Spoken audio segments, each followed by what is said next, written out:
Perfect. Good morning.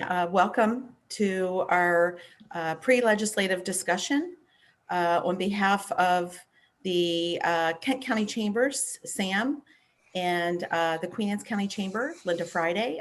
We'd like to welcome you to this session. This session is being recorded for later, for if you're interested in receiving a copy. So if you miss something, we will be more than happy to forward it out to you. We'd also like to thank those who are in attendance, our elected officials, and our economic development leaders for all that they've done for the business community. We could not have done it with all of our elected officials and our economic development partners. So I know Sam reiterates the same thank yous because we've been very fortunate to have those partners. So thank you again. Also, we'd like to thank our sponsors, Kent County League of Women Voters and Queen Anne's County League of Women Voters.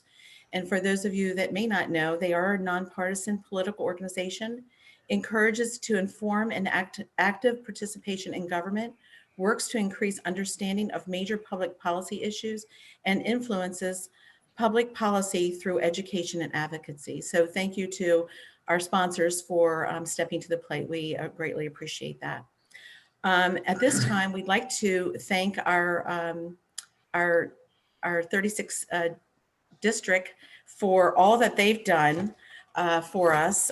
They probably have been busier than they have in the past with all of the support that they've given us.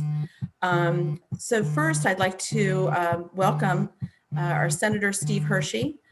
Steve was appointed to the Senate back on September the 18th in 2013. He was first elected to the Maryland Senate in 2014. Currently, assignments include Finance Committee and Rules Committee. Previous Senate assignments include Minority Whip from 2015 to 2020, and a Legislative Policy Committee and Judicial Proceedings Committee. So thank you, Steve, for all that you've done in those areas. Next, I'd like to introduce is Delegate Jay Jacobs. Delegate Jacobs lives up in the Rock Hall area of Kent County. So welcome, Jay. Delegate Jacobs was elected to the House of Delegates in 2010 and began serving in the Environmental and Transportation Committee, where he has been serving as ranking member for the last 4 years. Jacobs has served on the Natural Resources, Agriculture, and Transportation subcommittees. Delegate Jacobs serves as a member of the AELR committee and chair of the House Minority Caucus.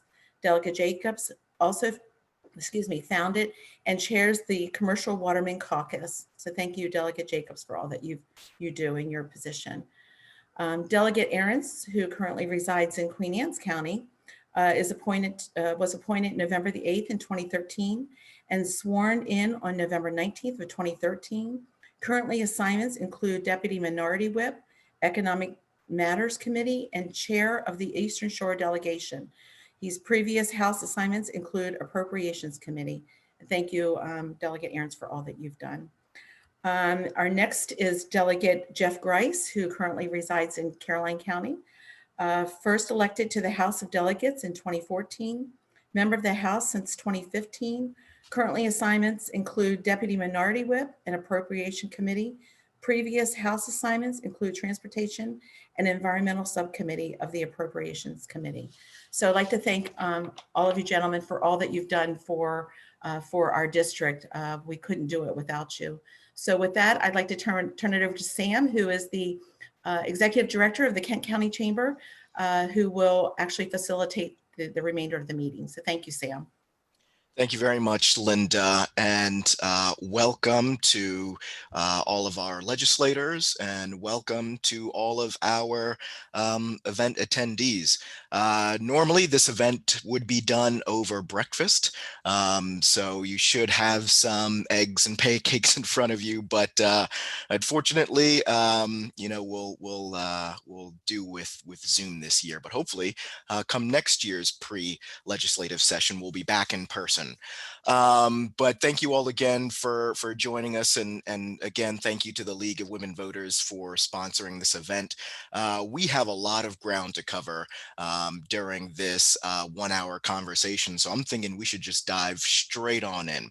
And the first question that I want to pose to our panelists here, we never really had an opportunity to host our post legislative session recap, where we would invite you all to really talk about, how the session went down previously, what got accomplished. But due to the COVID-19 pandemic, session actually had to end 2 weeks earlier than normal. And of course, we weren't able to host that post legislative recap. So, Senator Hershey, I want to start with you. How did session last year, just a quick recap, how did it end? And do you feel as if anything was kind of left undone? First of all, thank you very much, Sam and Linda and everyone that's joining us this morning. These are difficult, trying times, and unfortunately, this Zooming is getting to be the norm. And I know we'll talk a little bit later about what our session looks like this year, but it's going to be a lot of this. And I think we're starting to all get used to it, some of the things that are going well with them and not well. But, with respect to last year, obviously it was, we've never had that happen before, where a session has ended earlier than what we had projected and what was set out in the Constitution. Fortunately, the only requirement that we really do have as a General Assembly when we meet each year is to pass a budget. And as this pandemic started becoming more prevalent, we had the leadership in both House and the Senate kind of fast forward the budget. We were able to get that accomplished. As far as what we did, I don't want to say as far as what was left on the table, because I think a lot of things really happened very quickly at the end of session.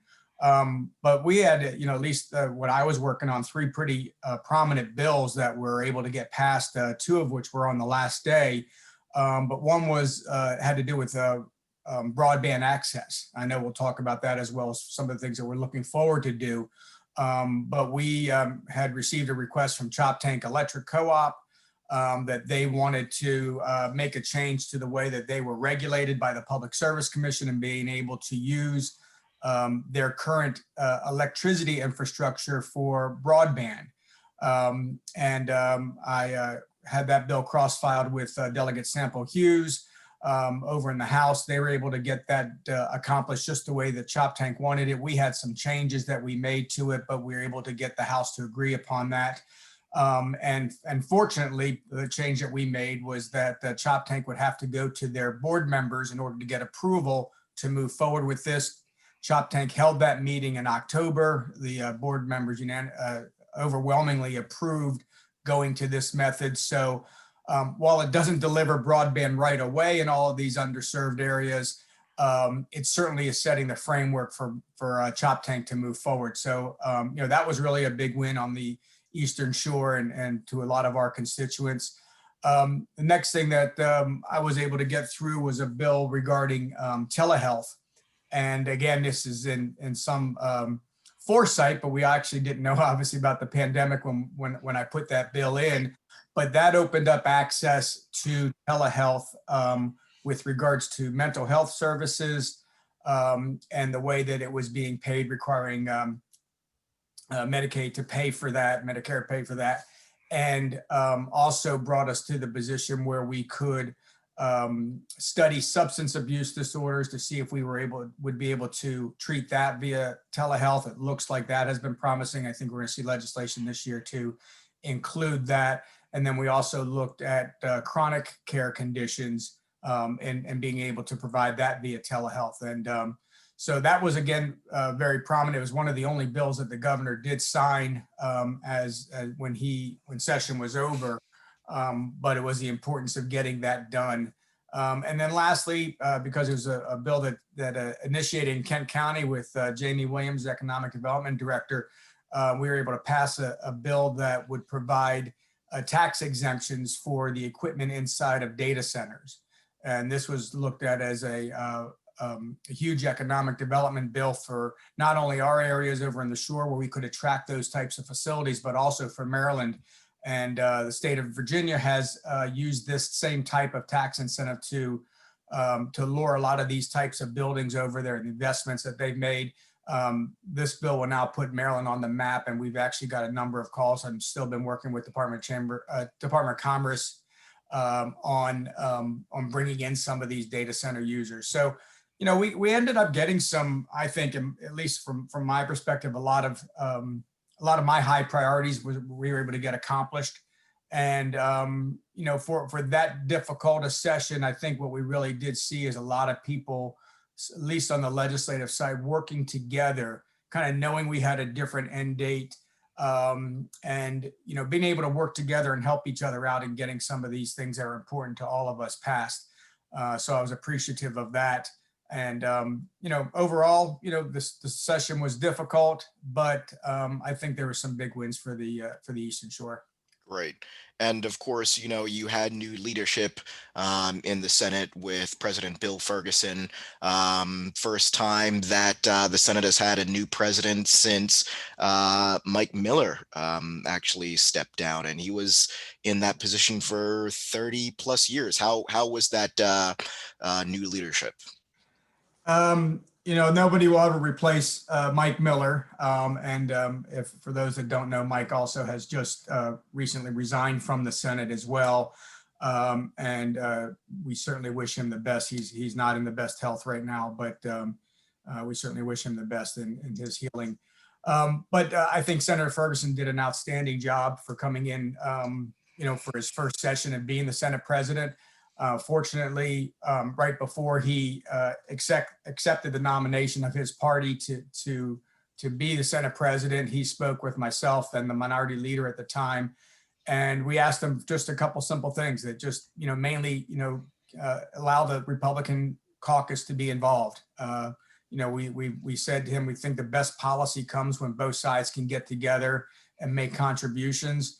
And you know, to be inclusive of us, and he did an outstanding job of that. I couldn't have been happier with the way that he ran the Senate. I think he did an outstanding job, and have several conversations with him since session's over, and I'm looking forward to working with him on a continued basis. That's great to hear. Thank you, Senator Hershey. Delegate Arntz, the House has had some new leadership as well with Adrian Jones. How was session under new leadership last year? Well, the good news and the bad news was that the sad thing was that we had a lot of experience with her in the prior go around because of the health issues with then Delegate Bush, our speaker.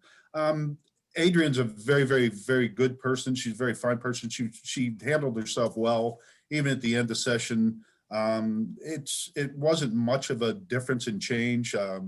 Mike was somebody we all knew. I knew him back in my commissioner days. He did a lot of help and helped us a lot with the Queen Anne's County issues and stuff. So that was a loss, but haven't really missed a step with Adrian. She's been around a while. She knows how to handle the situation. So from our side of it, I don't think we really experienced a step up or a step down. I think it was business as usual in the House as far as her running it. She's she's a very good person and a friend. Great. And do you feel that, you know, you were able to accomplish on the House side everything you set out to really accomplish last session? No, not now. Well, you know, my goal over here on economic matters is try to help businesses and try to keep the business world involved and keep in place as best we can. I mean, we see a lot of things that happen in our committees and the function of trying to make bills better for our people. You know, if you look at our district, for the most part, we are retail, restaurants, and farms. And that's a very difficult scenario when you're dealing with the majority party. When you start looking at Baltimore, Prince George's County, they have a different set of economic drivers, if you will. So from that standpoint, it's very hard to try to convey the needs of the smaller businesses, of the farmers and what have you. But we work very hard. We work very hard, and I think we work very well with our colleagues and what have you on it. But sometimes it becomes a little bit overwhelming, and you have to fight bills hard. You have to be loaded and ready to go. So, but Mhm. overall, I think the senator mentioned a lot of the successes that we had.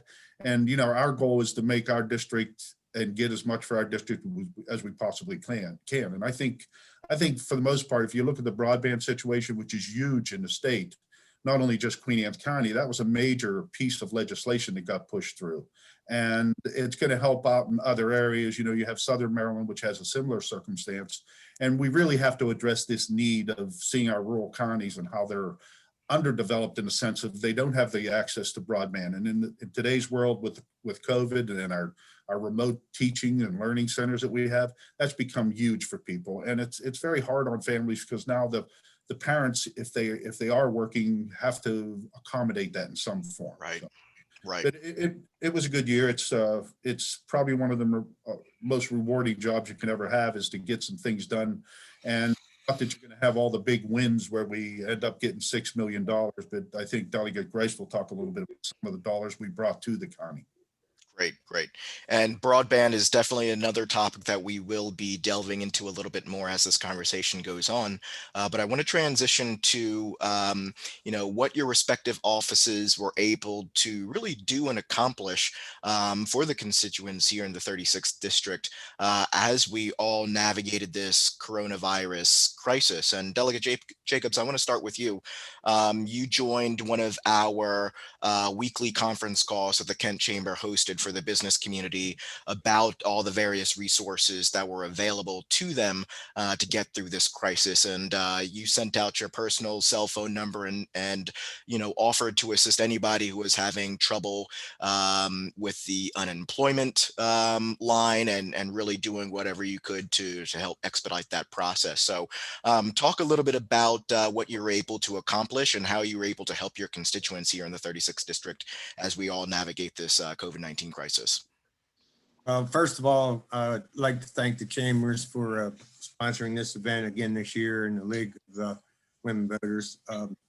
It's something we look forward to every year, usually the day before we go to session, but the world of Zoom has got us all going in many different directions. But, this past year has been just a challenge of unknowns, really, since about February when it all started. We reached a point where I think everybody thought it was going to start getting better, and it got worse. And I guarantee I can speak for all of my colleagues that we've spent an enormous amount of time dealing with unemployment issues, and it's probably been one of the largest issues that our offices have personally dealt with, is trying to help citizens and constituents navigate just to get an answer, navigate to the Department of Labor. So they've tried different techniques and different processes. Sometimes it works pretty well for some people, and it's still frustrating at times for others. And I know that I've submitted the same name probably. They say only submit it once, and I bet you there have been quite a few that my office has submitted probably 10 times because they were just not getting the responses they should have been getting. And it's been hot and cold. I mean, some people get responses very quickly, and some it's very frustrating. I think that the call that we had earlier with the chamber, and we had the federal partners on there, they were paying close attention to some of our needs, and some of those issues were addressed as well. I think all of us worked very, very well together at all levels of government, the federal level, state level, the county level. I think all of us have really worked well together to try and navigate this mess that we're in. And when you don't think it can get any worse, guess what? And so I think we're all getting accustomed to the world of Zoom and the challenges that we're going to face this year in session. Everything's going to be virtual except for voting on the floor. Basically, we've spent a lot of time preparing for it, and trying now to get our offices to educate our constituents when we need people to testify is going to be the next challenge. It's going to be 48 hours notice to sign up to testify. It's going to be 24-hour notice on a list of bills that are going to be heard. It's a lot of change coming forward. And I know for some people that, that are in areas that are electronically challenged, that they don't all have good signals. And, when I represent a lot of farmers and watermen that are still using flip phones. So it's going to be a challenge this year, just from a technology standpoint, to get the help we need from our constituents to testify on legislation or be Right. part of legislation. So So we that is being worked out. And, our offices are going to have to really work hard to help educate our constituents on just the process.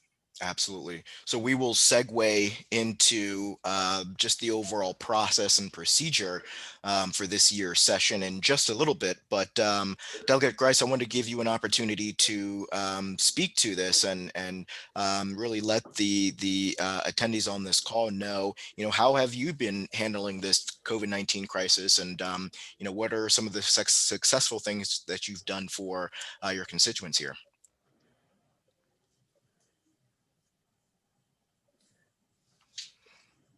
And Delegate Grice, it looks like you are a little bit frozen.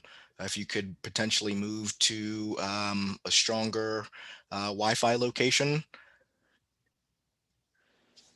Again, I want to join the other three guys in thanking you all for doing this again this year.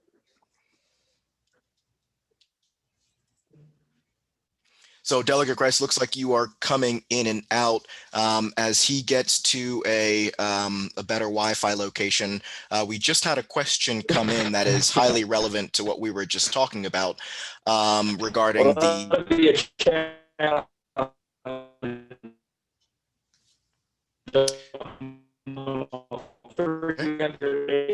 Farm in the middle of nowhere, Caroline County. Can you hear me okay? Not quite, but this certainly reinforces the need for broadband. So while we're getting Delegate Grice situated, we had a question come in, and this is a good reminder for the audience. If you have a question, please use the Q&A tab here in the Zoom platform to submit a question. But this question reads, gentlemen, thank you for your time today. Are you continuing to watch and catch those committing fraud around unemployment? Our small nonprofit just learned that 3 people applied for unemployment insurance for our organization. 2 are names we've never heard of. One was our director, who is still our director and has never filed for unemployment. How can this fraud be stopped?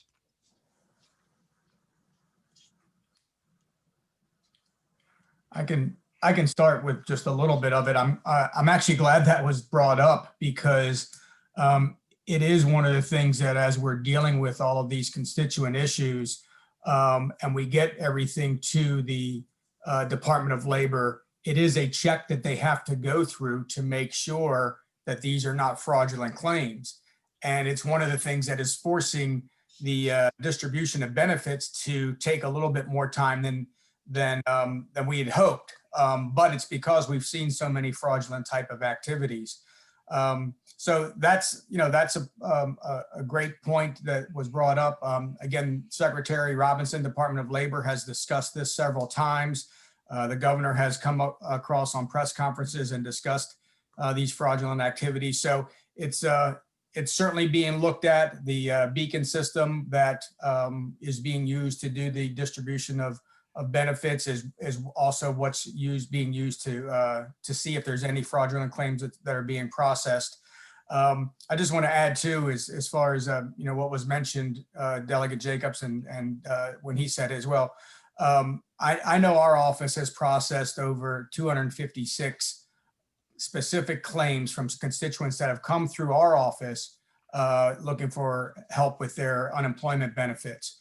I know my chief of staff, Erica, is probably watching, but I don't know that there are any people that have worked harder in Annapolis during this pandemic than all of our staffs in trying to deal with a lot of these very heartbreaking stories that we're hearing of people that are just struggling to make it without having their jobs or having lost their jobs. And it becomes probably, like I said, the biggest issue we've done in the interim. I don't see that slowing down the way that the pandemic is going. It seems to be, picking up right now as well too, and we're seeing more and more restrictions.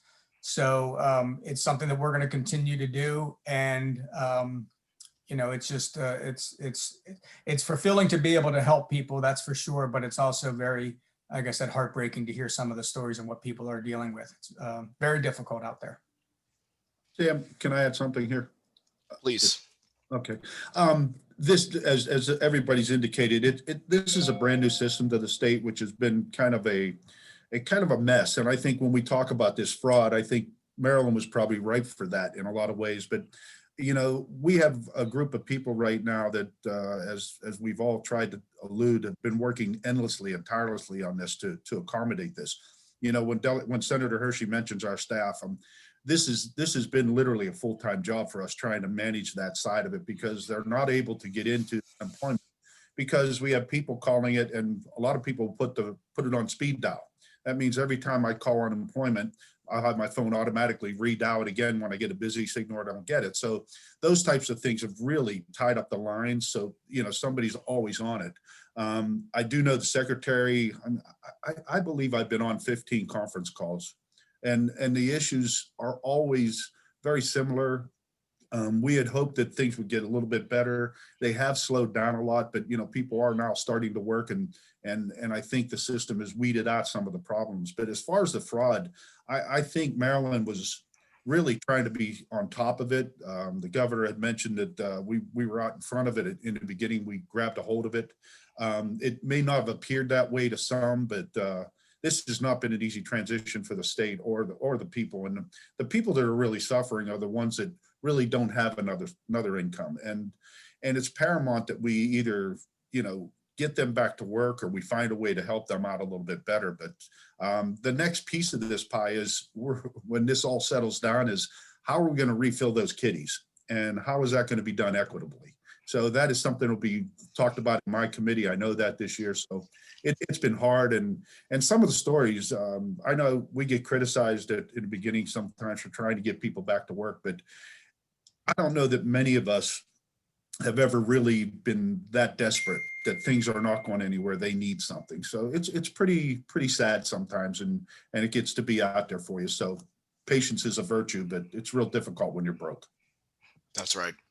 I want to transition to, what our session is going to look like, and how you expect it to go down as we navigate this Zoom platform, for instance, and what testimonies are going to look like. So I want to ask this question: what are your expectations regarding how session will be handled this year while we're exercising all of these various COVID-19 social distancing? What's the process going to be for bills being introduced and soliciting those testimonies, and really allowing the public to participate and engage in this legislative process?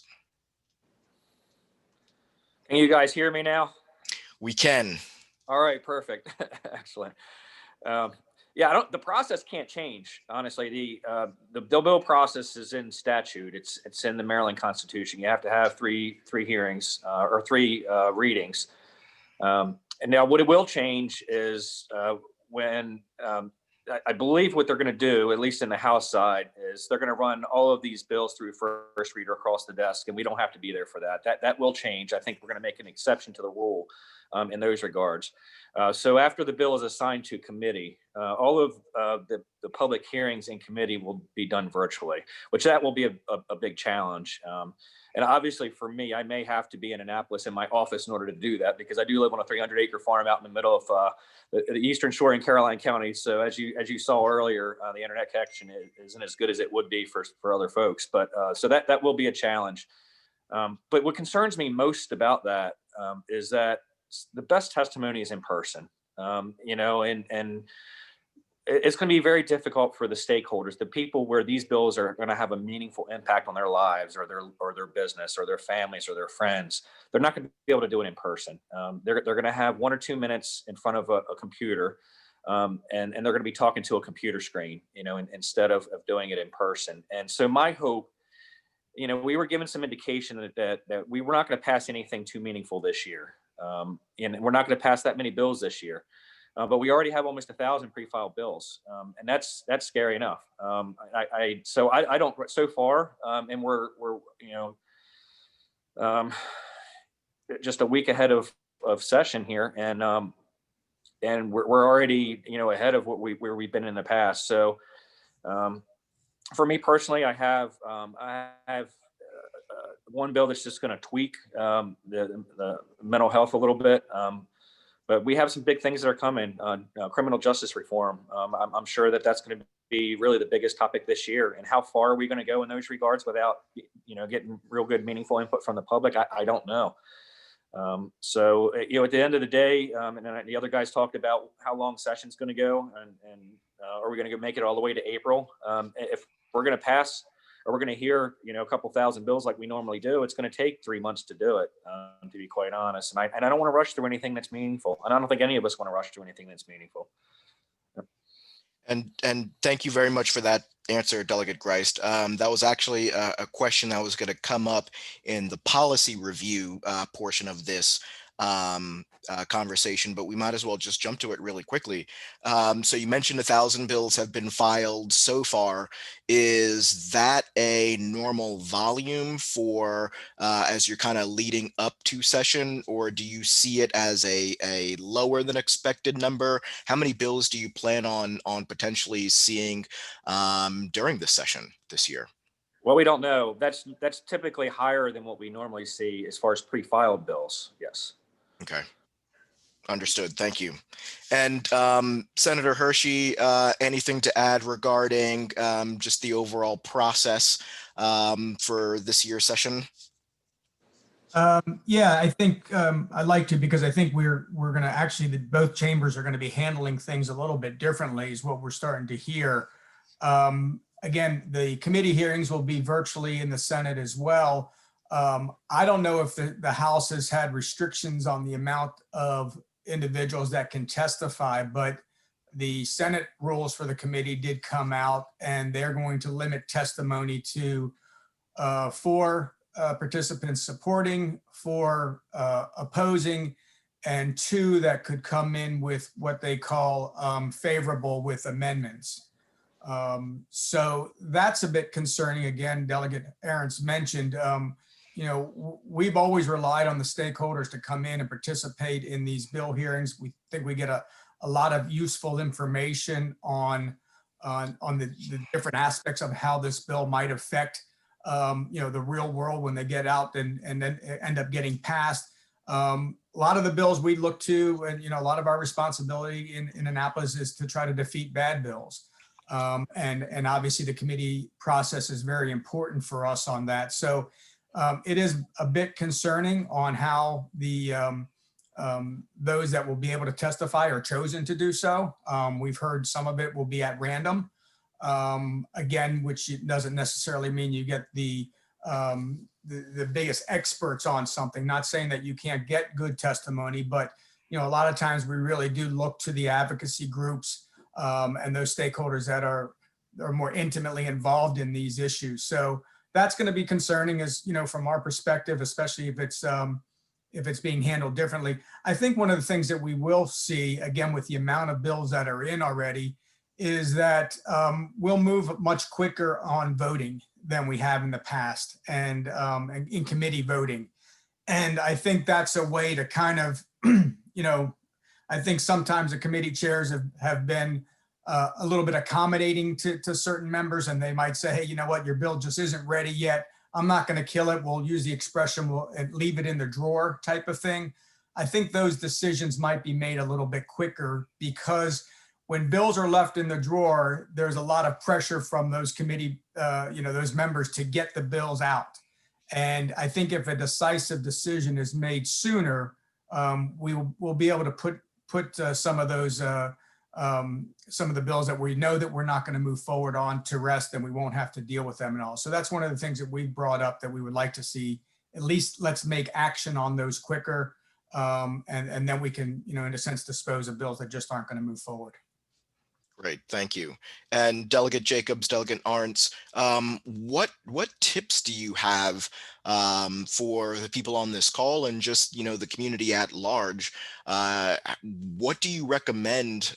What strategy is there for them to engage your offices and work with you through this process in a really just efficient manner? What tips do you have? Jay, do you want to go first? Go ahead, Steve. Okay. Basically, if you're we need help. We're going to need help when we have testimony. If you're going to send that help, it could be in the form of emails, written letters, and what have you to the committees. But form letters are a little rough because they tend to be form letters, and personal experience is always paramount when we can actually identify a real happening and event. So when you look at a bill that's out there, we're going to see some things in my committee this year about utility bills and people who can't pay them. How are we going to do that? We're going to see things like that. So when you get to the real issue of that problem and who it's really affecting, and I do know some of the utilities are going to try to do some things to help out on. You do need to get personal. I think some of what the senator just said about limiting the number of people that can be heard. I don't think that's a good process. I don't think it's good policy. I don't think it's fair to the people. I don't think it's fair to the bill. So I hope we don't do that in the House. I've not heard that in my committee where we're going to limit that to that extent, that kind of testimony. The other thing that we do have these bills, this almost 1,000 bills, and every bill that's pre-filed gets a hearing. So keep that in mind. So we will see them, and how we handle them is going to be difficult. But get involved. Keep your county commissioners up to date, your county councils, keep them involved. A lot of times we have to go back. I mean, there's bills that come in that maybe one of us has some angst with, but we do have to support our constituents. And when I look at a bill that comes through Queen Anne's County at times, that's something my commissioners have vetted, and we have to keep that in mind, and the constituents could be involved in that. But again, keep your comments short, sweet, and to the point, and real stories help as opposed to generalizations. That's right.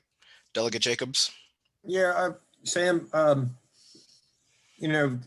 House is limiting the testimony at 50.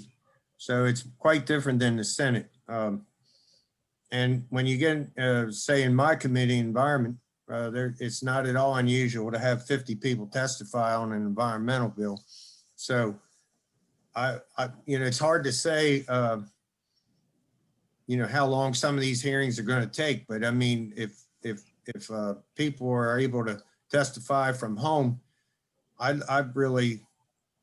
think that we're going to have a lot more people want to testify on legislation. So it could make a longer process. But I want to touch back on the pre-files momentarily. One of the reasons there's a high number this year is that the session ended early last year, and there were a lot of bills that were hung up on both sides. Bills that passed the House that got over to the Senate, and they just didn't get through because the session ended, and vice versa. And I had some that way. What the chairman of committees and leadership in the House was encouraging anyone who had a bill in a category that really had passed the House and was just hit the Senate and session ended before it was able to get through. They were encouraged to pre-file that bill, and they would be fast-tracked this year. Right. So I think even though we've got a large number, I think a lot of that legislation is going to move pretty quickly because it's already passed. It's either already passed the House or the Senate, got hung up because of timing issues. So I think that you'll see a lot of legislation come in and move out fast. I mean, we're scheduled to have our first hearings the 14th. You know, session begins the 13th. We're starting hearings on the 14th. And typically in a normal year, the House is near the end of January before it starts its hearings. And I know the Senate starts earlier because it takes those guys a lot longer. To get work done, but the House typically is like three weeks, 4 weeks into January. So we're beginning right like day one almost, and we're going to start dealing with a lot of bills that just got hung up last year. So I look for it to move quickly, but I think the testimony is going to be a challenge because of the process, and our offices are gonna have to do a lot of educating to help people understand the new process, and we need their help. So whenever you got a question, by all means, please reach out to our offices because it's going to be a learning curve for everyone. Yeah, we're going to have a lot of questions too. And this is the first I'm hearing about. Delegate Jacobs just mentioned 50. We're limited to 50. What I want to know is who's going to make the determination on who's going to be able to testify and who's not. And if this thing's going to be leaning more toward one side of any particular issue or the other, if it's committee chairs or if it's the bill sponsor, or, I want to know who's going to make that decision, because somebody's going to get shortchanged in this, and I want to know, how this process is going to play out. I'm not sure I think we're headed in an uncharted territory that could be very, very dangerous, to be quite honest. And I don't want to be an alarmist, but the public process is there for a reason, and we need to make sure that we do the best we can to give everyone the opportunity to weigh in on all these important bills. Absolutely. So a lot to watch out for, but it seems like the overarching theme is for constituents to really just remain in very close contact with your office as we kind of navigate whatever this virtual format and whatever this testimony format looks like this year. I want to move on to policy review. That's definitely the bulk of the questions that are coming in. People are very interested on some specifics with regards to our various industries. Let's dive into that quickly. Last year's and previous year, the dominating conversation was revolving around the Kerwin Commission and the blueprint for Maryland's future. Now, that of course passed last year, but ended up getting vetoed by Governor Hogan. Do you expect Governor Hogan's veto to be overridden? Where do we stand with this blueprint and the $4 billion annual obligations that Maryland taxpayers will be on the hook for once this is fully phased in? I'll just provide a simple answer for a complex issue. One, I do think that the governor's veto will be overridden. The majority party has worked too hard on this piece of legislation to allow the veto to be sustained. But what we do hear is that they recognize that a number of changes need to be made to Kerwin. So we'll see probably sometimes we call them corrective bills, or just somewhat of a supplemental bill that will probably get introduced and will move through the session to complement Kerwin. I think that's actually an opportunity for us. A number of the counties here on the Eastern Shore got hit disproportionately harder than others with respect to Kerwin, Kent County being one of them. And so that at least will give us an opportunity to try to make some corrections for Kent County and some other places. But I don't see that the veto would be sustained. And I'll weigh in as well. And I completely agree with everything that Senator Hershey said. We actually had a very productive meeting with my committee chair, Maggie McIntosh, with the Kent County commissioners and Shelley as well. And she's very open to finding a solution this year before we pass a bill, actually. And we basically got a commitment from her that we would find a solution to Kent County's problems. Now, what it is, I have no idea. Chairman McIntosh had no idea what that solution was going to be. But she genuinely and sincerely wants to help. And I'm confident that she will. And we're going to be on this. I know that the commissioners are going to be certainly on it. I will be. It's going to go through my committee, and we're certainly very, very committed to making sure that the impact to the Kent County taxpayers will be limited as best we possibly can, and that's all we can do. I mean, this is over 10 years. This is a $30 billion monstrosity, and we've argued the bill over and over. We tried to amend this thing to minimize the impact statewide. We were unsuccessful, and we knew we would be. And as Senator Hershey said, the other side, they put a lot of work into this. The unions put a lot of work into it. They made a lot of promises that they feel like they're going to have to keep. So I don't know that a whole lot's going to be changed, but we just have to make sure that it's enough where it's not going to have such detrimental impact on counties like Kent, and it will be. It will have a huge impact on Kent, and if this thing passes as it is, the Kent County Commissioners are going to have to raise taxes on a lot of people who just don't have money, and that's what a lot of folks don't know. They think that Kent County is a rich county, and it's not. And very quickly, Delegate Grice, can you expand on the unique challenges that are being presented to Kent County in particular with regards to funding this blueprint for Maryland's future? Yeah, the formula is extremely complicated, and that's an understatement. And the way the formula is drafted is it takes into account a wealth formula that weights, I guess, the wealthy part of Kent County, but it doesn't take into account the large amount of free and reduced lunches. It doesn't take into account the large amount of poverty that also exists in Kent County as well. And so and Kent County doesn't have, unlike Talbot and Worcester County, Kent County does not have the luxury where they can just raise property taxes. Because Kent County's property tax is already higher than those other two counties are, where Talbot and Worcester County are a very similar situation when it comes to the wealth formula that's involved in Kerwin. With those two counties, because they are by far the lowest, they have the lowest property taxes in the state, they have the luxury of being able to raise that a little bit in order to pay for Kerwin. Kent County doesn't. The taxpayers in Kent County will face a burden that it's going to be very, very difficult to overcome. And Kent is very, very unique. And I think that's why Chairman McIntosh is so willing to help. And hopefully we find we're going to have to find a solution before the end of session. And that's going to be a priority for us.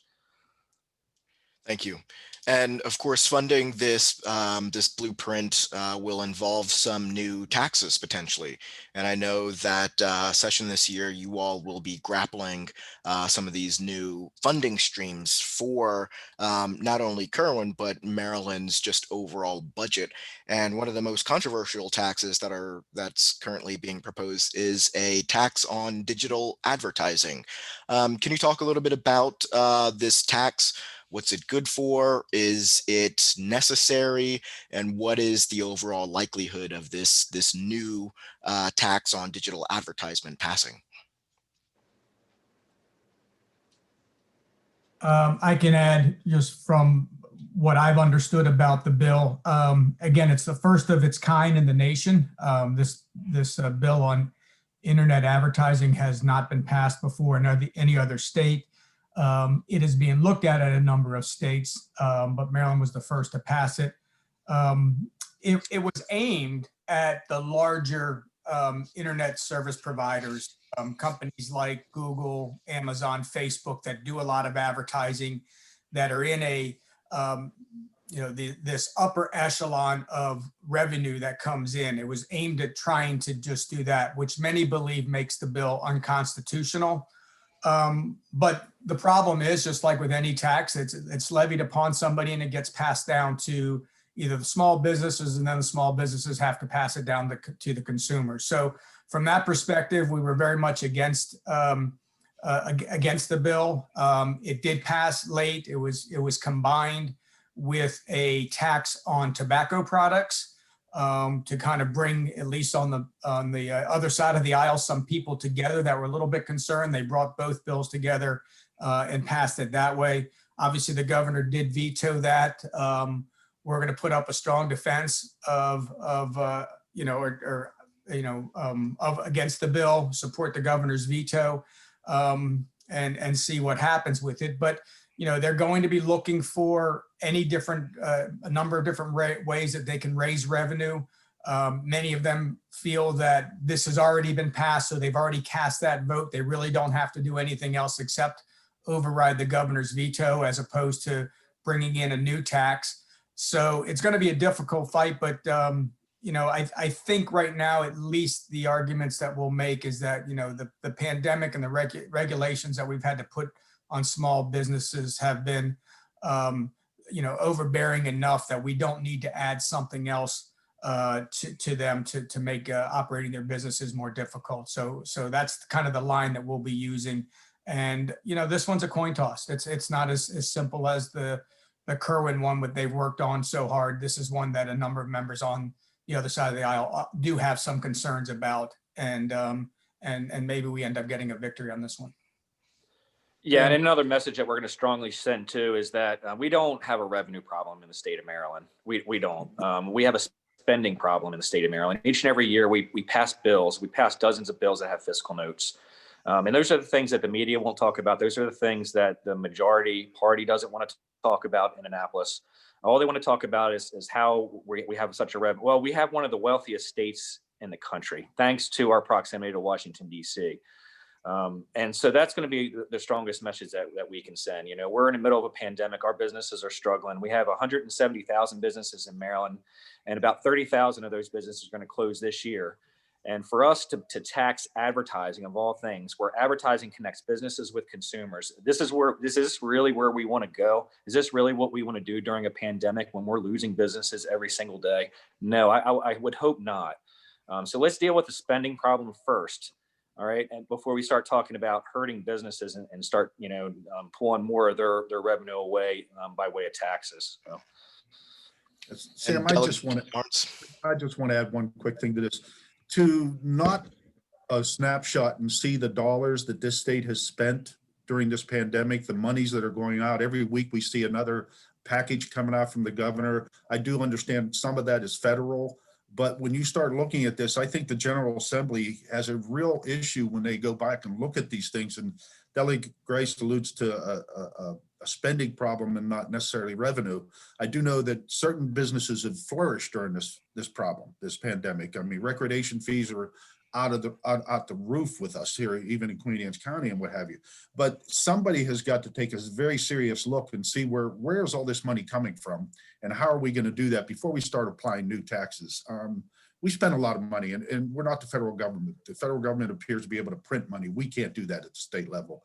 And I think to every legislator, regardless of party, we have to really sit there. And that's why I would hope when we look at Kerwin, we start looking at some of the things, and these businesses that the Delegate Grace talked about, they are the heart of our counties, at least. They are our small businesses, and these are the people that are failing, and something's got to happen for them. Because we do have some wealthy people, that's one part of it, but we have families that have life investments involved, and they're going away, and I don't know how you fix that. And do you fix that with tax money? I don't know if that's exactly the answer. So just wanted to give you a heads up on that. Thank you very much, Delegate Arntz.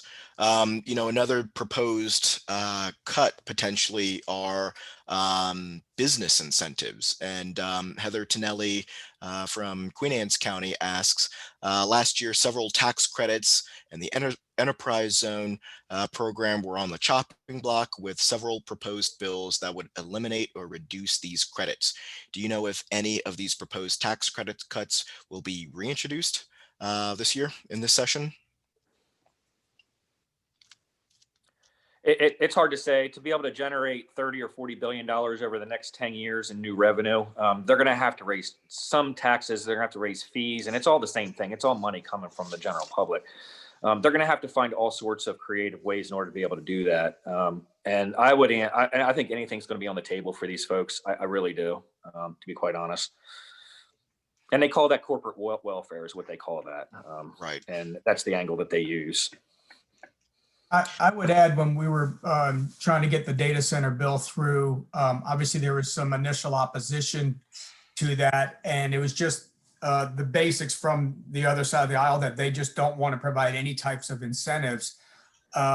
So the way the incentives are offered are something that I think is what we were able to use to be successful there. That if these businesses aren't coming, then you don't have to worry about it. You're not giving anything away. If these businesses do come, we're just providing a exemption from a tax that wouldn't be paid if they weren't here.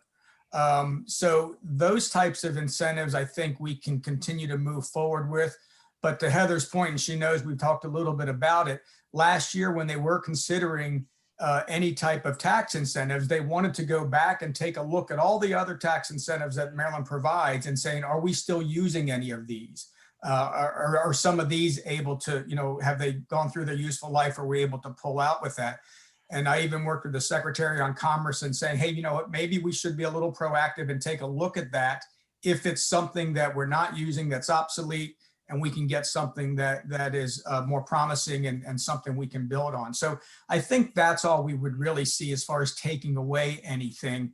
But the enterprise zones themselves have been very successful. A lot of counties, a lot of representatives like us like to be able to go in and have an area designated as an enterprise zone because of the benefits that we get. So I don't see that going away, but there just might be some stale or obsolete incentives that are out there that are not being used as much that could be on the chopping block.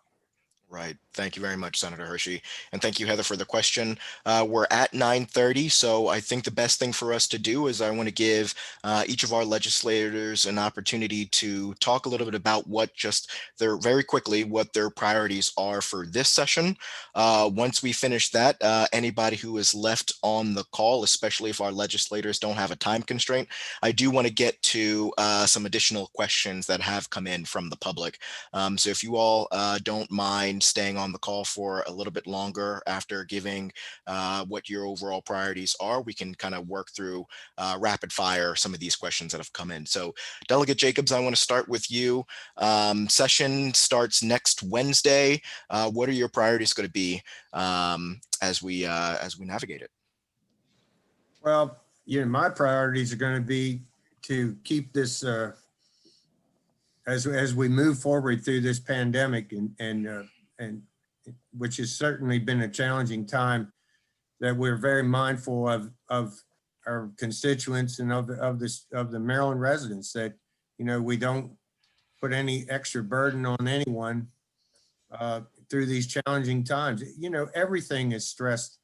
There's going to be funding issues all over the place, and also we're going to have to be mindful of where people's revenues coming from, on both ends. So I think that we're just going to have to, in my opinion, proceed with a yellow light, with a caution light this year, and trying not to do anything too radical in any one direction.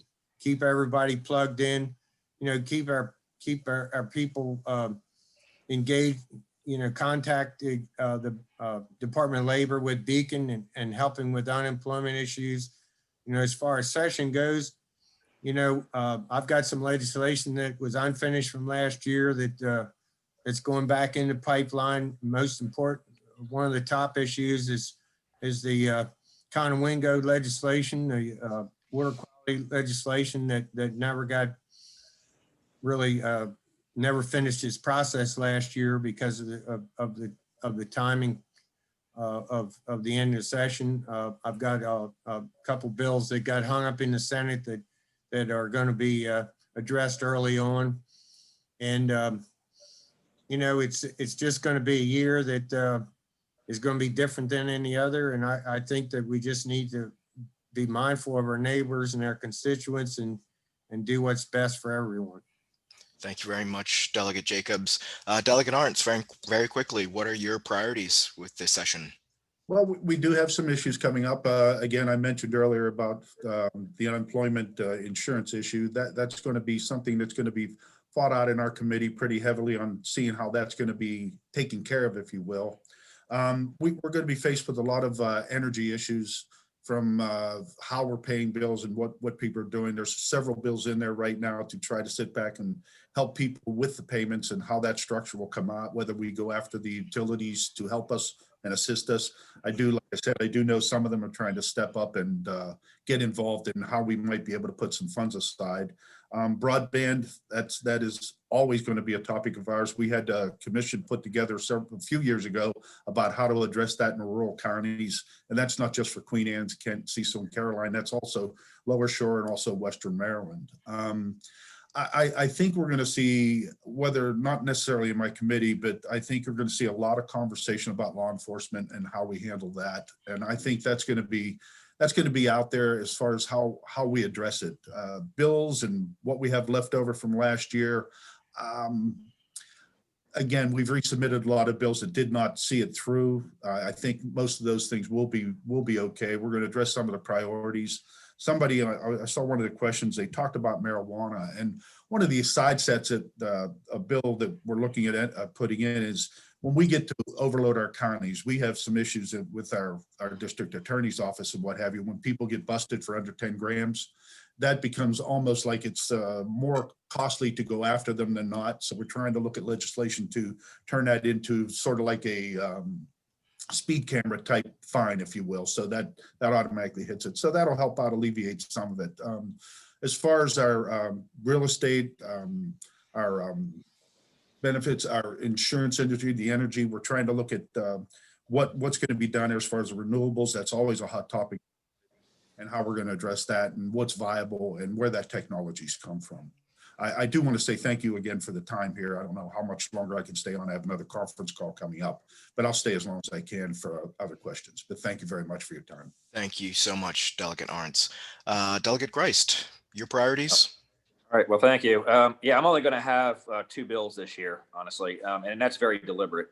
What I really want to focus on this year is, obviously we're still in the middle of a pandemic. I want to make sure, first of all, that we and I'll certainly team up certainly with a lot of people and my colleagues, certainly Team 36, along with a lot of other colleagues and our caucuses, to make sure that that any of the bills that are going to go through this session, that we know about every single line item in every single bill as best we possibly can, because this is a huge opportunity for folks to pass things sort of under the radar this year, and I'm going to make sure that doesn't happen. Second of all, I want to make sure my priority again this year is one, make sure that our local governments are taken care of, both county and municipal, and let's get through this pandemic. And anybody who wants the vaccine, let's make sure that they're available to all 4 counties in our district. And we certainly want to be our team to make sure that we're liaison for our local governments to make sure that they have what they need. Again, I want to reiterate that with COVID, I want to make sure that Kent County, that we resolve this funding issue, this formula issue with them. That's a major priority for us. And lastly, there's a huge balance involved in this. And then one of the questions that you had asked early on when I had a bad connection was, what have we done about COVID and the pandemic? And I would say one of the biggest success stories that we had this past summer was when our restaurants were closed. And this was toward the end. They were closed for over a month. And they were, their profits were bleeding, and a lot of them weren't sure if they were ever going to open again. And our team was successful in bringing some of the most prominent business owners from the entire Delmarva Peninsula. We had our entire Eastern Shore delegation. We had news media from Washington, D.C., Baltimore, and Salisbury actually come in from a very successful press conference. It went for over an hour. It went longer than we expected it to, but we wanted to make sure that those business owners were heard. And about a week later, Governor Hogan actually opened up those restaurants again. And so that was a huge success story for us. And I guess as a team, and we're very consistent in this, is we want to make sure we strike a very strong balance. We want to make sure that businesses are going to continue to be successful, that people are going to be able to be profitable. Because at the end of the day, the federal government can only hand out so many stimulus checks. And that's not the answer to keep people floating. That's not the answer for people to continue to be able to pay their mortgages or their electric bill. The answer is we have to figure out a way where people can still be productive members of society and do this and be able to do all those things and live a happy lifestyle, but also be safe at the same time. So that's going to be my priority. And I know that the other 3 guys share that as well. And as a team, we're going to move forward And we're going to do just that as best we possibly can. But obviously, we can't do it without the help of our local government and our business partners too in the community, and also all of our constituents. So, but we look forward to it. It's a big challenge, but it's a challenge we can't overcome. Thank you, Delegate Greist. And Senator Hershey, your priorities.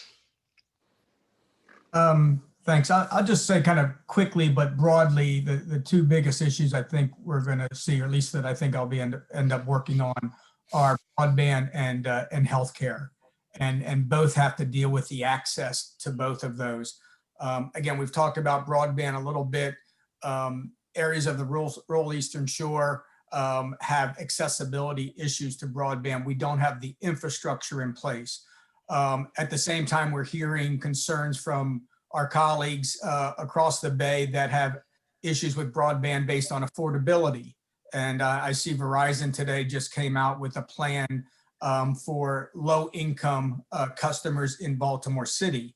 So I think we have to be able to work together and address broadband. I think that the time is right to make sure that that becomes a priority of the legislative session, not just affordability, but also accessibility and getting the infrastructure out to the areas that lack that type of service. Same thing with healthcare. Obviously, the pandemic has shown a light on a number of areas of what we're seeing and they're calling disparities in access to healthcare. That's something that we've been talking about for many years, as long as I've been in Annapolis, the access to healthcare on the Eastern Shore. Now we're seeing it come from other side of the Bay as well too, where they're concerned about who's being able to get the right type of care that's necessary. So I think we need to use that to our advantage as well, to make sure that we continue to work on accessibility to healthcare, to make sure that we keep the hospital in Chestertown open, we keep it thriving. We're seeing some changes in Dorchester County and the freestanding medical facility that they're going after. But one, we need to protect the healthcare infrastructure that we have, and we need to continue to promote ways to make it more accessible to our constituents, whether it be different types of buildings, whether it be transportation, whether it be telehealth. All of those things I think are very important. And again, if we can find any type of issues from this pandemic that we can use to our advantage, I think both healthcare and accessibility to broadband are those two topics. Thank you very much, Senator Hershey. So we, at this time, have heard from all of our legislators regarding their overall priorities. We still have about 70 people on the call, so and we have a few additional questions that have come in from the audience. So again, if you're able to stay on the line for a little bit longer, we can just start working through those questions. And let's go ahead and dive right on in. So a question that came in is, do you expect the plastic bag ban will pass this year? I can add, because we were able to defeat that bill in our committee last year. It came in with with support from the Maryland Retailers Association, because the retailers were not going to have to bear the burden of the alternatives to plastic bags. But that quickly got defeated in our committee because a bag tax was looked at as a regressive tax to those that can least afford it. And that was what we kind of used to try to defeat that legislation. Again, not based on the environmental attributes of it or concerns, but basically on the cost associated with going to different products. One of the things that also got brought up as we were just entering into this pandemic was the use of the recyclable bags, and there was concern that had some ability to transmit the pandemic or diseases through that on bags that weren't being washed as often. But it is a priority of the members of the General Assembly. I know it will come through our committee again. Maybe they have worked out some of the issues with regards to the actual cost of the bags and who bears that cost. Again, I think it's unfair that we put any additional burdens on small businesses right now. Many of them have been hit very hard, and it's just not the right time to do that. And Delegate Jacobs, were you going to say something? I saw you Yeah. unmuted. Yeah, I know the bill's been pre-filed again in my committee, and the sponsor of the bill last year made it out of the House, and like it made some changes when it got over to the Senate. I'm sure it's going to come up again. Agree with Senator Hershey. It's not good timing whatsoever, and there's more questions than ever after the pandemic as far as the use of reusable bags and what may be hidden in the reusable bags, so to speak. But it'll be a lively discussion. I've been dealing with it for 10 years. This will be the 11th year of a bag ban in my committee, and it's always a lively discussion, and I'm sure that it'll be another one this year. But how it's going to end up, I really don't know. I don't think it's good timing at all, but we'll see. Thank you, Delegate Jacobs. A question from Heather in Queen Anne's County, and Delegate Jacobs, I'm looking at you as the chairman of the Watermen's Caucus. Our watermen, especially the clammers and oystermen, continue to see increased regulations and limits on days they can fish and where they can fish. What can we do in this environment to help advocate for this industry? Well, every year there's more and more opposition to clamming and oystering both. There's a lot of bad information, a lot of misinformation. Some of the environmental groups just don't have the information correct, and like clammers and working in grasses.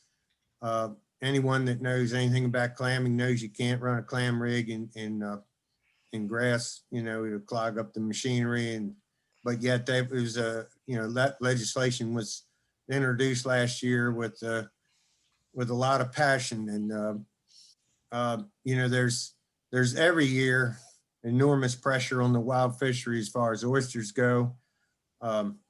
There's always a big push for aquaculture. They think that's the future, but the difference between the wild fishery and aquaculture is a wide divide. And, I think that's why this legislation continues to come forward. It doesn't get easier. It takes an enormous amount of effort every year on behalf of the watermen to just keep their way of life. I think, and there's a lot of misconceptions as to what, the efforts of a waterman to conserve the fishery, to make sure it's there tomorrow and make sure it's there for generations to come. And I think there's a big misconception that I would hope that we could ever come together on, so that everybody understands everybody's trying to do the same thing. But it's the regulations never stop. I'm on the AELR committee, and every day there seems like more and more regulations that are out there, especially in the shellfish industry. So, last year there was most oystermen I've seen in years came in and testified against the bill, and they were effective. Unfortunately, this year with this virtual format, I don't know how that's going to work out, because like I said earlier, a lot of these guys are still using flip phones, and they don't have the technology, and the broadband width to be able to testify. And also with the limiting of 50 people on a bill on both sides of the issue, pro and con, it's gonna be a challenge. So, I will keep the fight up personally, and carry the message to as many people as I can of what needs to be done to try and keep us moving in a positive direction. But this year of unknowns, it's hard to say how it's going to go. Thank you, Yeah. Delegate Jacobs. Can I add something to what Jay said? Jay is actually the chairman of our Waterman's Caucus, and I think that's pretty important because each and every one of us is a member of that, and we do try to interact and get involved in that. And I think Jay done a great job with the caucus as far as bringing DNR into play and the participants on both sides of this issue. So it's something that is near and dear to our hearts in our district. So thank him for that. Thank you very much. We had a question about solar farms. Is there any bills in the state house that may affect county zoning rights to restrict the total acres of such farms? And is there any bill that would exempt solar farms from paying personal property taxes? I'll touch on that real quick. I got to move off here. I got another conference call going on. Last year, we saw some moves to do that, to actually have the counties for the state to circumvent that. I haven't seen a pre-file on it yet. That doesn't mean it's not there. It's something that, I come from the counties. I come from local control. I think that's where, personally, I think that's where it should stay. As far as the taxing side of it, I think some counties have entertained that. Some counties have looked at that. And we've done some things as far as how that property is being utilized. So that'll be an interesting thing because there are some strong points to that. There are also some weak points to that. And I think we had a couple interesting hearings on that relating to our Montgomery County friends and saying, they actually have a tax out there for renewable energy and they have very few solar farms, if you will, and how these bigger counties are dictating that type of policy on us over here on the shore. So I do have to get going because I have another call going on here, but I do want to thank everybody for their time and thank you, Sam and Linda, for presenting this. But I got to sign off now, but thank you very much. Thank you very much, Delegate Arntz. And I think now is a good time to start winding down. We have just two more questions that I'll pose to the group. One is on the Bay Bridge. Any new bills to increase fines/jail time for non-construction traffic disruptions? Maybe I'll stay for a second. Steve, do you want to touch that? You got it, Steve. Okay. Yeah, there's actually, we're putting a bill, we're looking at putting in a bill, but there's a lot of problems with this bill because as we're digging into the bill and trying to get things work through this, it becomes part of a mental health issue too. And when you look at putting things in that affect mental health, that becomes a little bit of a tightrope act for us. And how that will be enforced is becoming a little bit up in the air. I do know that we've had some instances where that's occurred, and it is terrible what happens. We have to come up with better solutions on how to handle that. I'm not sure how far that bill will get if we can even present that in the General Assembly, but it is a serious issue. And you know what? Probably one of the better things, if you call a better thing coming out of this pandemic, we've lived through some bad weekends, but not like we've had in the past. And when we've lived through these two instances that I think we've all shared in, it's been horrific. I mean, and we've challenged State Highway to come up with resolves and answers. And we've had some real hardcore answers to it. We've had some soft answers to it. I don't know how you prevent it. I think it ties into so many other areas, and mental health obviously being one of them, because I got to tell you, I have trouble being this tall and I'm not climbing up in the bridge to end my life. It's just not something. So you have to see that there's a lot of issues and a lot of serious things going on to get to that point. And that's a real problem for me. I don't know how we address it that way. So, but I will leave on that note. Senator, feel free to go forward. I'd rather talk about the solar farms, but I do want to add one thing to what Delegate Arntz had mentioned about the solar farm bill. There is, and I was just reading something this morning. They come up with these catchy names on what they are using for taking away the rights from locals, government, and municipalities in energy generating facilities, and so there is a bill that is looking at it's what's called a study and procedures bill of electric facilities. And what it's really aimed at is trying to take away local authority from the approval of solar projects. And I think that we need to continue to allow counties and municipalities to make their own decisions when it comes to land use and zoning. And I think when the bill was originally written to allow the Public Service Commission to make these decisions, it was based on, obviously large scale energy generating facilities such as nuclear power plants, gas coal power plants, transmission lines. It wasn't necessarily geared towards solar projects. So I think we have to leave that power within the counties. The same time, exempting personal property tax. I've actually got a bill that would exempt personal property tax for buildings, so we can promote the solar projects on buildings themselves. When it comes to renewables, I've always been a fan of more the solar projects that are infrastructure projects that are on buildings and residential units rather than just massive 2,000 acre solar projects. So we're looking at something with personal property tax there, but it would not extend towards the larger projects that are over 2 megawatts in the project that we're most concerned about here on the Eastern Shore. Great. Thank you very much. And final question, Pat from Kent County asks, what kind of legislation affecting agriculture can we expect to see this year? Any major changes? There's always plenty of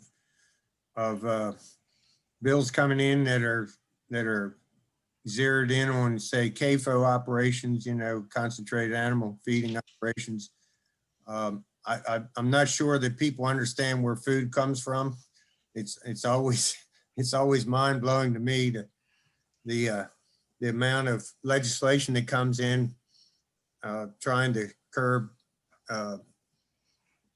production of food. And I know there's a couple already in that are concerning to us, but it's early, and all we've seen at this point are the pre-files. There's still probably going to be 2,000 more bills coming, and who knows, to what length everyone's going to go. I mean, the leadership asked us not to put anything in that wasn't absolutely necessary. Some of us heard the message, but most did not. Understood. Well, thank you again, Senator Hershey, Delegate Jacobs, Delegate Christ. We greatly appreciate your time and chatting with us about what's coming down the pipe with regards to this session. It was a very informative conversation. Special thanks to my colleague, Linda with the Queen Anne's County Chamber. We should do this more often. This was fun. Thank you again to the League of Women Voters who sponsored today's conversation, and a very warm thank you to Sandy Dubé with Platinum PR, who has been operating behind the scenes, keeping this thing going. So thank you, Sandy, for lending your service today and allowing us to talk very smoothly on this platform. So again, to all of our attendees, thank you very much for attending. I hope you learned something. To learn more about the Kent County Chamber of Commerce, visit kentchamber.org. And to learn more about the Queen Anne's County Chamber of Commerce, visit qacchamber.com. Thank you all again and have a wonderful day. Thank you. Sam, you did an excellent job. Thanks, Sam. Thank you very much. Thanks, Sam. Good job. And Thank thanks you.